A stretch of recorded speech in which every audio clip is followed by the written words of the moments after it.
நம்முடைய கர்த்தராகிய இயேசு கிறிஸ்துவின் இனிய நாமத்திலே அடியேன் உங்களை வாழ்த்துகிறேன். கிறிஸ்துவுக்குள் அருமையான பிள்ளைகளை, மத்தேயு எழுதின சுவிசேஷம் 17ஆம் அதிகாரம் 2வது வசனத்திலே நாம் பார்த்தோம் என்றால், அவர்களுக்கு முன்பாக மறுரூபமானார். அவர் முகம் சூரியனைப் போல பிரகாசித்தது. அவர் வஸ்திரம் வெளிச்சத்தைப் போல வெண்மையாயிற்று.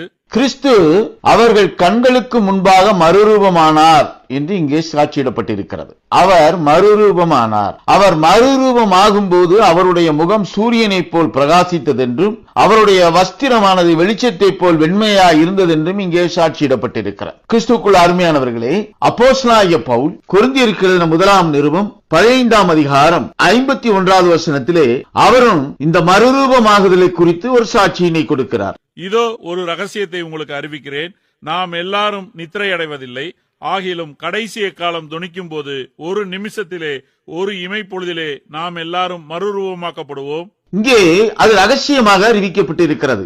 அங்கே சொல்லப்பட்டிருக்கிற அந்த ரகசியத்துக்குள்ளாக நாம் ஒரு நிமிஷத்திலே, ஒரு இமைப்பொழுதிலே மறுரூபமாக்கப்படுவோம் என்று சாட்சியிடப்பட்டிருக்கிறது. இப்படி மறுரூபமாக்கப்படக்கூடிய ஒரு நிலையே பரலோக ராஜ்யத்தை சுதந்திரிக்கக்கூடிய கிருபையை பெற்ற நிலை என்று சாட்சியிடப்பட்டிருக்கிறது. பரலோக ராஜ்யத்துக்குள்ளாக பிரவேசிக்க இங்கே மறுரூபமாக்கப்படுதல் அவசியமாக சாட்சியிடப்பட்டிருக்கிறது. மறுரூபமாக்கப்பட்டவர்கள் மாத்திரமே பரலோக ராஜ்யத்தை சுதந்திரிக்கிறவர்களாக காணப்படுகிறார்கள். கிறிஸ்துவுக்குள் அருமையானவர்களே, நாம் ஒரு இமைப்பொழுதிலே மறுரூபமாக்கப்பட வேண்டும்.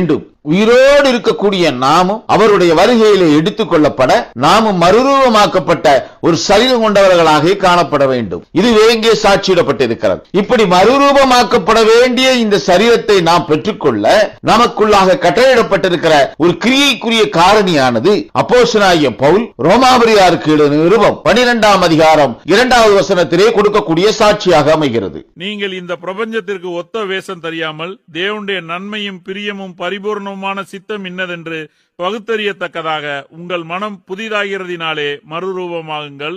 இங்கே அவர் கொடுக்கக்கூடிய சாட்சியானது, நாம் இப்பிரபஞ்சத்துக்கு ஒத்த வேஷம் தெரியாது இருக்கிறவர்களாக காணப்பட வேண்டும். இப்படி இப்பிரபஞ்சத்துக்கு ஒத்த வேஷம் தெரியாது நாம் தேவனுடைய பரிபூர்ணமான சித்தம் இன்னதென்று பகுத்து அறியக்கூடிய அறிவின் மூலம் நாம் மறுரூபமாக்கப்படுகிறோம் என்று சாட்சி கொடுக்கிறார்.